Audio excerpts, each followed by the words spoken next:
جہنم میں جانے والے دو طرح کے لوگ ہوں گے، ایک کفر کر کے جا رہے ہیں، کفر یا شرک کر کے جا رہے ہیں، یعنی خدا کا دنیا میں انکار کیا تھا، یا تو پھر ضروریات دین میں سے کسی کا انکار کیا تھا جس کی وجہ سے کافر ہو کر کے مرا۔ یہ جو جانے والوں کی کیٹیگری ہے، یہ ہمیشہ کے لیے جائیں گے دوزخ میں، 100 سال، لاکھ سال، کروڑ سال، نہیں پتا، نان اینڈنگ۔ اس کے بعد انہیں وہاں سے نہیں نکالا جائے۔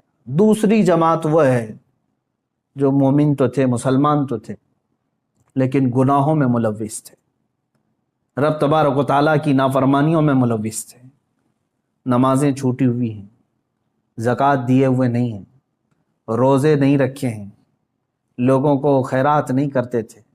سورہ مدثر کی آیت ہے، بہت سارے جو مسلمان جہنم میں جائیں گے ان سے پوچھا گیا عن المجرمین ما سلککم فی سقر یتساءلون عن المجرمین، آپس میں مجرمین پوچھتے ہیں تو کیوں آیا دوزخ میں؟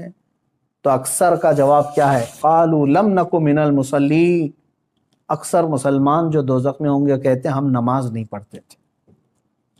جن کی نمازیں باقی رہ گئی، یاد رکھ لینا دوزخ تمہارے انتظار میں ہے۔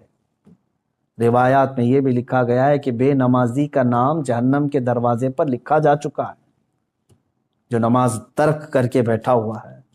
تم نے تھوڑی سی بستر کی نیند کے لیے یہ عشاء کی اتنی میٹھی نماز کو ترک کر دیا، اپنے رب کے حضور جھکنا تمہارے لیے بوجھل ہو گیا، تم ٹی وی کے سامنے، موبائل کے سامنے گھنٹوں بیٹھے رہ گئے، اپنے رب کے حضور 3 بار سبحان ربی الاعلیٰ کہنے کے لیے سر نہیں جھکا سکے۔ سر میں کیا ہو گیا تھا؟ بیماری آ گئی تھی، ہتھوڑا پڑ گیا تھا۔ کتنے لوگ ایسے ہیں جو اپنے رب کو بھولے بیٹھے ہیں اور نمازوں سے غافل ہیں۔ ہر ایک کے کھاتے میں پیچھے پلٹ کر کے دیکھو تو تمہاری نمازیں باقی ہیں میرے عزیزو، اور تم اللہ کے حضور جانے والے ہو۔ آخرت کا سفر بہت قریب ہے تمہارا، اور اس سفر پر جانے والا مردہ کبھی واپس نہیں آتا، اور نہ ہی تم سے کہنے کے لیے کوئی آئے گا کیا تم نے اور ہم نے اپنے ماں باپ اور اپنے بھائیوں کو نہیں دفن کیا ہے؟ ہمارے بڑوں کو اپنے کندھوں سے اٹھا کر لے جا چکے، ہم قبروں میں دبا کر کے آ گئے اور ان کو اللہ کے حوالے چھوڑ کر کے آئے۔ مجھے یہ بتاؤ کہ قبر میں ان کو کیا چاہیے کیا نہیں چاہیے، کبھی آج آ کر کے انہوں نے بتایا ہم کو؟ اسی سے سمجھ لو کہ جس دن تم بھی جاؤ گے، تم بھی بتانے کے لیے اپنے بیٹوں کے پاس کبھی نہیں آنے والے۔ تم پر کیا گزرے گی وہاں پر تم کسی سے کہہ نہیں سکو گے۔ جو کچھ ہے اپنا حساب صاف کر لو میرے عزیزو، ورنہ جہنم کا عذاب انتظار میں ہے۔ اب سوچو، اب یہ ایک روایت میں بتاتا ہوں، جب کافروں کو اللہ تبارک و تعالیٰ دوزخ میں ڈالے گا، اللہ کفر سے محفوظ رکھے، یہ اتنی بڑی نعمت تمہارے پاس ہے ایمان کی، ڈرتے رہو، اے اللہ آج تو نے مجھے ہدایت دی ہے، میری موت تک اس پر مجھے قائم رکھ۔ میں سمجھتا ہوں دنیا کی سب سے بڑی دعا یہی ہے کہ اللہ ایمان پر خاتمہ کر دے۔ اگر وہ ایمان پر موت ہوئی ہے تو سب کچھ ٹھیک ہے، بخشش کی امید ہے، قیامت کے دن سفارش سے بخشے جا سکتے ہیں۔ لیکن کفر پر موت ہوئی تو حضور پاک صلی اللہ علیہ وسلم بھی سفارش نہیں کریں گے، کوئی نبی نہیں، کوئی نبی شفاعت نہیں کرے گا، نہ سفارش کرے گا۔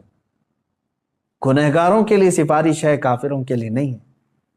اب جب وہ دوزخ میں ڈالے جائیں گے، دوزخ کے جو داروغہ ہیں فرشتے، ان کا نام مالک ہے، حضرت مالک علیہ السلام۔ یہ فرشتے دوزخ کے داروغہ ہیں، دروازے پر ہوں گے، اور بہت سخت ترین ہیبت ناک شکل کے ساتھ جب لوگوں کو اندر ڈھالا جائے گا، وہ چیخ و پکار کریں گے بہت، یہاں تک کہ پکارتے پکارتے ان کے 1000 سال ہو چکے ہوں گے۔ کس کو پکاریں گے؟ حضرت مالک کو۔ کہتے ہیں کہ ہمارے رب سے ہماری بات کرا دو۔ 1000 سال کے بعد حضرت مالک پوچھتے ہیں کیا تم کیا کہنا چاہتے ہو جہنمی ہو؟ یہاں عذاب میں گرفتار یہ جہنمی 1000 سال تک پکارتے رہے، تب ان کا جواب دیتے ہیں تو سارے جہنمی کہتے ہیں بس ہمارے رب سے ہماری بات کرا دو، ایک بار اللہ سے ہماری بات کرا دو۔ فرشتہ تو کوئی رحم کرنے کو تیار ہی نہیں ہے، فرشتے کچھ نہیں ہیں، جتنا ان کو آرڈر دیا گیا ہے اتنا پورا کر کے رہیں گے۔ وہ اپنی جانب سے نہ کسی کو معاف کریں گے، نہ کسی کو ہلکا کریں گے۔ تو حضرت مالک فرماتے ہیں اللہ رب العزت جلال میں ہے اور قہر میں ہے، میری بات کرنے کی جرات نہیں ہے۔ پھر 1000 سال تک وہ پکارتے رہیں گے۔ دوسرے 1000 سال کے بعد حضرت مالک پھر پوچھتے ہیں کیا چاہیے، تو کہتے ہیں کہ اپنے رب سے ہماری بات کرا دو، اللہ سے بات کرا دو۔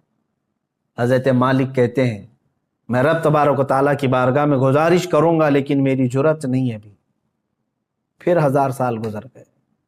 3000 سال کے بعد حضرت مالک رب تعالیٰ کے حضور عرض کرتے ہیں اے مولا، جن کو تو نے جہنم میں ٹھونس دیا ہے، داخل کر دیا ہے، وہ سب پچھلے 3000 سال سے چیخ رہے ہیں، پکار رہے ہیں، دوزخ کے سخت ترین عذابات میں گرفتار۔ اللہ تبارک و تعالیٰ فرماتا ہے وہ کیا چاہتے ہیں؟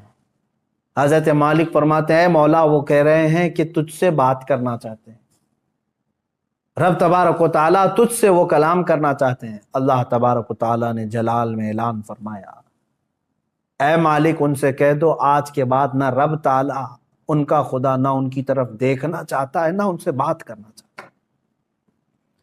فی ناری جہنم و فیہا خالدون، دوزخ کے عذاب میں وہ جا چکے اور ہمیشہ کے لیے رہنے والے، اب بات چیت کا وقت نہیں۔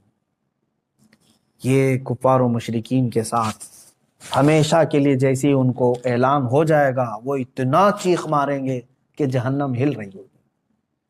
میرے عزیزو، انہی کے چیخ و پکار اور عذابات کے درمیان کچھ گنہگار بھی ہوں گے۔ اسی لیے آپ دیکھیں پورے رمضان المبارک کی تراویح جب پڑھتے ہیں تو آپ کو شاید ہو سکتا ہے جہاں پر بھی پڑھتے ہوں، اکثر تو میں نے دیکھا ہے ہمارے ہاں تو رواج یہی ہے، ہر 4 رکعت پر ہم دعا یہی کرتے ہیں اللہم اجرنا من النار، اللہم اجرنا من النار۔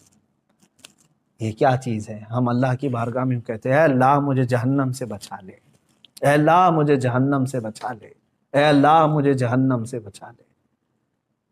آج ہر مومن کو چاہیے کہ یہ آخری عشرہ جہنم سے آزادی کا عشرہ ہے، تم سو کر کے نہ گزارو بلکہ اسے پکارو۔ ہاں ایک بات یہ بھی ہے کہ اس کا وعدہ ہے کہ ان راتوں میں اللہ تعالیٰ بے حساب بندوں کی بخشش کرتا ہے، جہنم سے آزادی کا انہیں پروانہ دیتا ہے، جا فلاں کا بیٹا آزاد ہے، فلاں کا بیٹا آزاد ہے۔ کیا ہی خوش قسمت ہیں وہ لوگ جن کا نام آج کی رات پکارا جا رہا ہو کہ فلاں آزاد ہو گیا، لیکن اس کے لیے میرے عزیزو دل سے پکارنا ضروری ہے، جہنم کا خوف بھی دل میں رہے اور رب تعالیٰ کی رحمت سے امید بھی لگی رہے۔ اور حضرت سفیان ثوری رضی اللہ تعالیٰ عنہ کا وہ قول مجھے یاد آتا ہے، آپ فرماتے تھے اے اللہ، ایک تابعی ہیں، تابعی صحابہ کو جنہوں نے دیکھا وہ تابعی بڑے نیک، ان کی بہت ساری عبادتیں، لیکن کیسے کہتے ہیں دیکھو اللہ کی بارگاہ میں یوں عرض کرتے ہیں اے اللہ میرے اعمال کے حساب سے میں تیری جنت الفردوس کا لائق تو نہیں ہوں، میں تیری جنت میں جانے کا اہل تو ہوں نہیں، لیکن اے مولا تیری دوزخ کا عذاب سہنے کے قابل بھی نہیں، میں ایسا کمزور کہ دنیا کے مچھر کے کاٹنے پر بھی لگ جاتا ہوں، تیرے دوزخ کے ہولناک عذابات کا سامنا کیسے کر پاؤں گا؟ اب بچتا کیا ہے؟ میں میرے عمل کے مطابق جنت میں جا نہیں سکتا اور تیرے عذاب دوزخ کو برداشت کر نہیں سکتا، مولا بس بات رہ جاتی ہے تیرے فضل کی، بات رہ جاتی ہے تیرے رحم کی، اگر تو فضل اور رحم فرما دے تو مجھ جیسا بندہ بھی تیری جنت کا مزہ لے سکتا۔ اے مسلمانوں، آج کی رات اور جو یہ آخری عشرہ آئے اس میں سونے کے لیے نہیں ہے، ہاں جس قدر تم اپنے جسم کو راحت دے سکتے ہو سو، لیکن ڈر کر کے بستر چھوڑ کر کے اٹھ جاؤ کسی بھی وقت، دکھاوے کے لیے نہیں۔ لوگ بھیڑ جمع کر کے سوچتے ہیں کہ ہم عبادتوں کے لیے چلے آئیں، بلکہ بسا اوقات ایسا بھی ہونا چاہیے آپ کے ساتھ۔ حضور صلی اللہ تعالیٰ علیہ وسلم نے اپنے رب تعالیٰ سے پوچھا کہ مولا تجھے تیرے بندوں میں سب سے زیادہ پسندیدہ بندے کون ہیں؟ اللہ تعالیٰ نے جو فرمایا وہ 3 قسم کے ہیں، اس میں سے میں ایک ذکر کرتا ہوں۔ فرماتے ہیں اللہ نے یہ فرمایا کہ جب دنیا سو رہی ہو تو میرا بندہ بستر چھوڑ کے میرے لیے کھڑا ہو گیا، اللہ فرماتا میں اس کی طرف بہت جلدی متوجہ ہوتا ہوں کہ اپنی راحت اپنا سکون چھوڑ کر کے بستر چھوڑ کر کے کھڑا ہو گیا۔ کون سی چیز اس کو رات میں کھڑا کر رہی ہے؟ صرف اسے اس کے رب کی محبت کھڑا کر رہی ہے اور اس کے عذاب کا ڈر اسے کھڑا کر رہا ہے۔ میں نے جو آیت کی تلاوت کی تھی شروع میں، اس کا مفہوم یہی ہے۔ اللہ فرماتا ہے ایمان والو یا ایھا الذین آمنوا قوا انفسکم، اپنے آپ کو بچاؤ، وَأَهْلِيكُمْ، اور اپنے گھر والوں کو بچاؤ۔ کس سے بچائیں؟ نارن وقودها الناس والحجارہ، اس جہنم سے بچا لو اپنے آپ کو۔ اللہ فرما رہا ہے اس جہنم سے اپنے آپ کو اور اپنے گھر والوں کو بچا لو، جس کا ایندھن میں نے انسانوں کو اور پتھروں کو بنایا ہے۔ کہیں ایسا نہ ہو کہ میرے عزیز ہو ہم بھی اس دوزخ کا ایندھن بن جائیں۔ جب آگ ٹھنڈی پڑنے لگے تو انسانوں کو اس میں جھلسا دیا جائے گا، داخل کر دیا جائے گا، حتیٰ کہ جب پتھر روتے ہیں تو پھر ہمارے دل کیسے سخت ہیں کہ ہم اس ڈر سے کیوں نہیں روتے، اللہ کے عذاب سے۔ آپ مجھے بتا دیں کسی کے پاس آج گارنٹی لیٹر ہے آپ کے پاس کہ تو دوزخ میں نہیں جا سکتا؟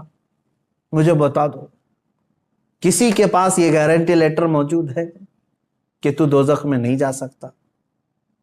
میرے عزیزو، ہمارے کسی کے پاس ایسی کوئی بھی چیز نہیں۔ ہمارے پاس تو کیا ہے؟ صحابہ اکرام کو جب حضور نے فرما دیا تھا کہ تم جنتی ہو، اس کے باوجود حضرت عمر اتنا روتے تھے کہ ان کی آنکھوں کے نیچے کالا حلقہ بن گیا۔